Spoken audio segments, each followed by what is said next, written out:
सभी स्टूडेंट को मेरी तरफ से प्यार भरा और दिल से नमस्कार। और मैं लेके आ चुका हूँ आपके सामने टॉप और बेहतर क्वेश्चन। अगर आप सभी बिहार पुलिस के अंतिम दिनों की अगर तैयारी कर रहे हो तो मेरे साथ जुड़िए। अगर जो बच्चा अंतिम दिनों की तैयारी कर रहा है वो साथ में जुड़ जाएंगे और इस क्लास को एक बार लाइक और शेयर कर देंगे, क्योंकि मैं आपके लिए ले आया हूँ बिहार पुलिस के टॉप से टॉप या बेहतर क्वेश्चन आपसे कह सकते हो, क्योंकि इस क्लास से आपसे कम 2 से 3 क्वेश्चन आपके पेपर में देखने को मिलने वाले हैं।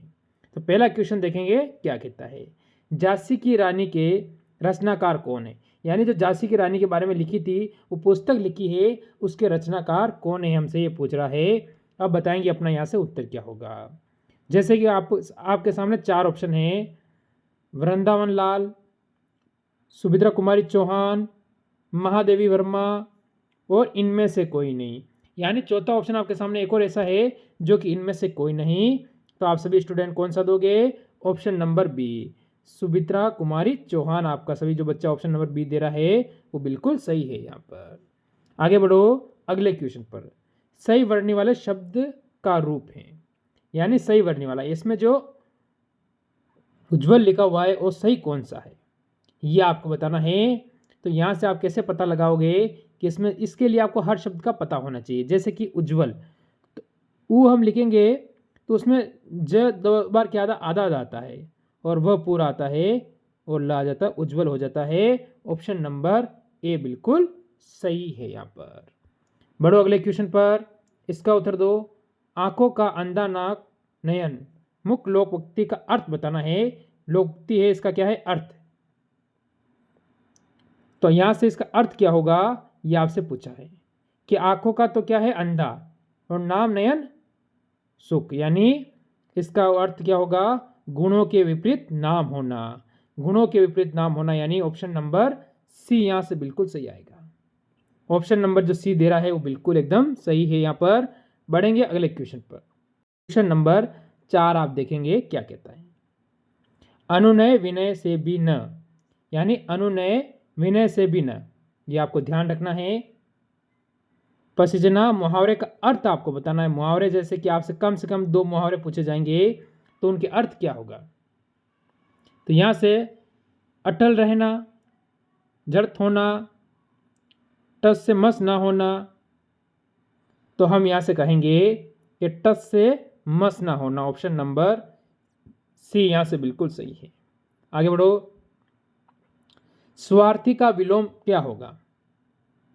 स्वार्थी यानी सिर्फ अपने बारे में सोचने वाला।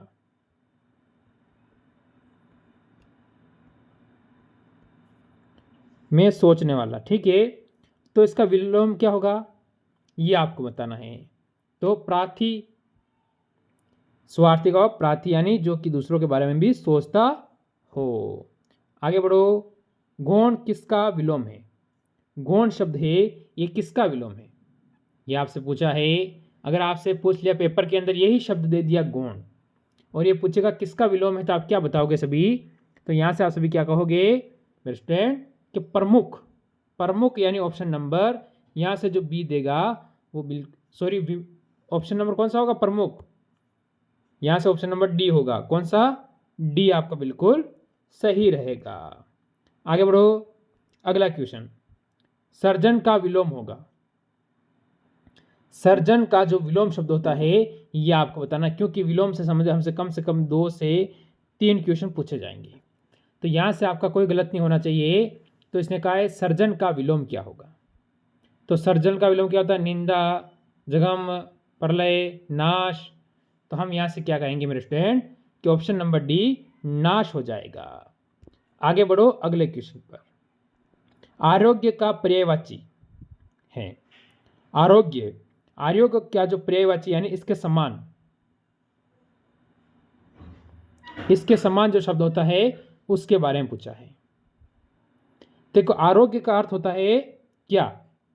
बीमार नहीं होने वाला, जो बीमार नहीं हो। अब यहां से निरोगी, रोग निरोग, जो बीमार नहीं होगा, बिल्कुल सही। बीमारी और दवा से इसमें कोई लेना देना नहीं रहता। ये क्या होते हैं? विलोम में चले जाते हैं। आगे बढ़ो। देखो आकाश गंगा का पर्यायवाची नहीं है, यानी आकाश और गंगा है उसका पर्यायवाची शब्द नहीं है। आकाश गंगा का पर्यायवाची शब्द बताना है कि इनमें से कौन सा जो है आकाश और गंगा का नहीं है। जैसे अंग, मंदाकिनी, सुर नदी या स्वर्ण नदी। तो हमें यहाँ से कहेंगे, यहाँ से ऑप्शन नंबर अंग हो जाएगा। ऑप्शन नंबर ए बिल्कुल सही है। आगे बढ़ो। अकाल का पर्यायवाची क्या होगा? अकाल, अकाल शब्द दिया है, उसका पर्यायवाची क्या होगा? तो अकाल होगा दुर्भिक्ष। ऑप्शन नंबर, यहां से मेरे स्टूडेंट जो बच्चा ए उत्तर देगा वो बिल्कुल सही और सटीक रहेगा। आगे बढ़ो। गोपाल में कौन सा समास है? गोपाल, गोपाल में समास कौन सा है ये आपको बताना है। क्या इसके बारे में आप सभी में से कोई मेरे को कमेंट कर सकता है इसका उत्तर, कि गोपाल जो दिया हुआ है आपके सामने, इसके अंदर समास कौन सा हो जाता है, यानी कौन सा समास होगा, वो आप मेरे को कमेंट करोगे। आगे बढ़ो। शांति दूत में कौन सा समास है? शांति दूत, जो किसी चीज के लिए शांति के लिए प्रार्थना करे या शांति चाहता हो वो होता है शांति वाला। तब ये कह रहा है शांति दूत में समास कौन सा है? क्या कह रहा है समास? तो हम कहेंगे तत्पुरुष। तत्पुरुष का मतलब मेरे स्टूडेंट ऑप्शन नंबर ए बिल्कुल सही है। कर्मधार से कोई नहीं है, द्विन से और बहुब्रीहि समास से कोई लेना देना नहीं है।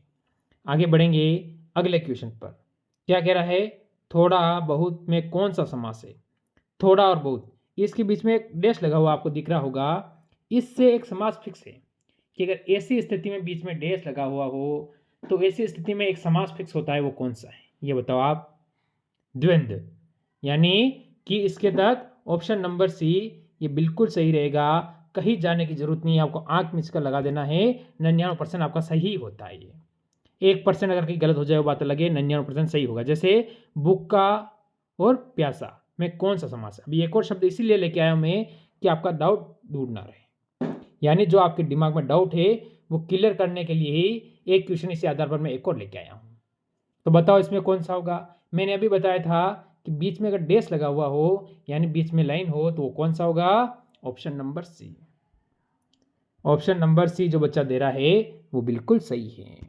आगे बढ़ो अगले क्वेश्चन पर। दुपट्टा में कौन सा समास है? दुपट्टा में कौन सा समास है ये आपको बताना है। तो यहां से कौन सा होगा? दुपट्टा, इसमें कौन सा है ये बताना है। तो इसमें जो समास होगा मेरे स्टूडेंट वो दिग्गु होगा। दिग्गु, ऑप्शन नंबर यहां से डी वाला ही दिग्गु बना देगा। आगे बढ़ो अगले क्वेश्चन पर। अठकोना में समास है। अठकोना में समास कौन सा है? अठकोना शब्द आपके सामने दिया है, इसमें समास कौन सा है ये बताना है। जैसे कि आपका क्या रहेगा? दिग्गु, कर्मधारण या द्वंद्व तत्पुरुष। कर्मधार हो नहीं सकता है, तो यहां से आप कहोगे ऑप्शन नंबर ए द्विगु समास। यानी आपको समझ में आ चुका होगा कि समास में क्या अंतर है। आगे बढ़ो। गंगा जल में कौन सा समास है? गंगा जल, यानी उसके बारे में विशेषता बता रहा है कि ये क्या है? गंगा जल है। किसी चीज के बारे में विशेषता या जानकारी देने के बारे में बताता है तो उसमें कौन सा समास होता है, कोई बता सकता है? बिल्कुल बताओगे आप, तत्पुरुष। कौन सा होगा? तत्पुरुष, यानी ऑप्शन नंबर डी बिल्कुल सही है, जो यहां से उत्तर डी दे रहा है। आगे बढ़ो। ध्यान मगन में कौन सा समास है? ध्यान में, यानी कोई बैठा है ध्यान में बैठा है तो उसके लिए कह रहा है। ध्यान मगन में कौन सा समास है? क्या है? बहुब्रीहि, कर्मधारय या तत्पुरुष। तो हम क्या कहेंगे? हम सभी यहां से कह देंगे मेरे स्टूडेंट तत्पुरुष, यानी ऑप्शन नंबर सी जो देगा वो बिल्कुल सही रहेगा। आगे बढ़ो। महावीर में कौन सा समास है? महावीर में कौन सा समास है? ये महावीर है, उसकी विशेषता बता रहा है। क्या है? महावीर, यानी किसी की विशेषता बताना। तो यहां से कर्मधारय या दिग्गु, तो या द्वंद्व तत्पुरुष, तो हम कहेंगे यहां से कर्मधारय। ऑप्शन नंबर मेरे स्टूडेंट ए यहां से है वो बिल्कुल सही रहेगा। आगे बढ़ो। अगला क्वेश्चन। मुरलीधर, में कौन सा समास है? मुरली और धर, क्या इसके बारे में मेरे को कोई बता सकता है? क्योंकि इसका जो विशेषता है मैं पहले ही बता चुका हूं आपको। क्या मुरलीधर है उसमें कौन सा समास है? कोई कमेंट करके मेरे को बता सकता है? बिल्कुल आप बताओगे।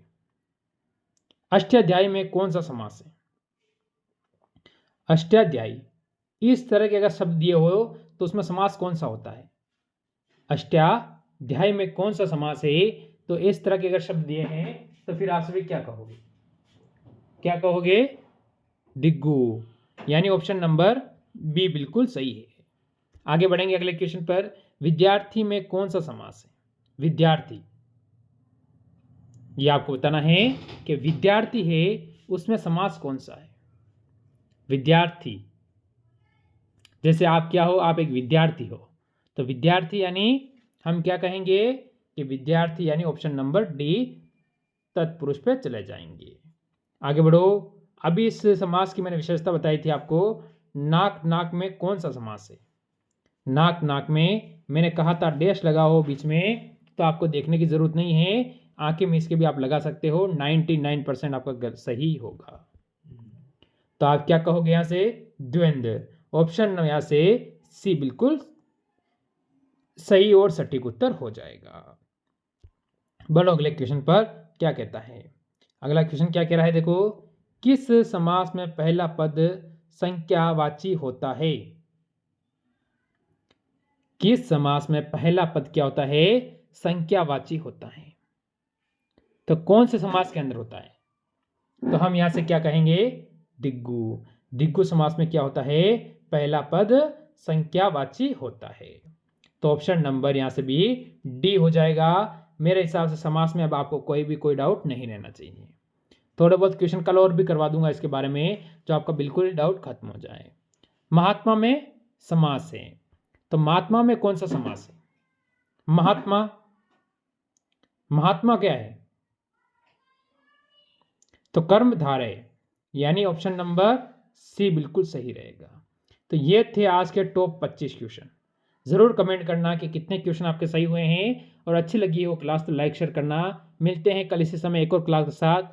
सभी को मेरी तरफ से जय हिंद, जय।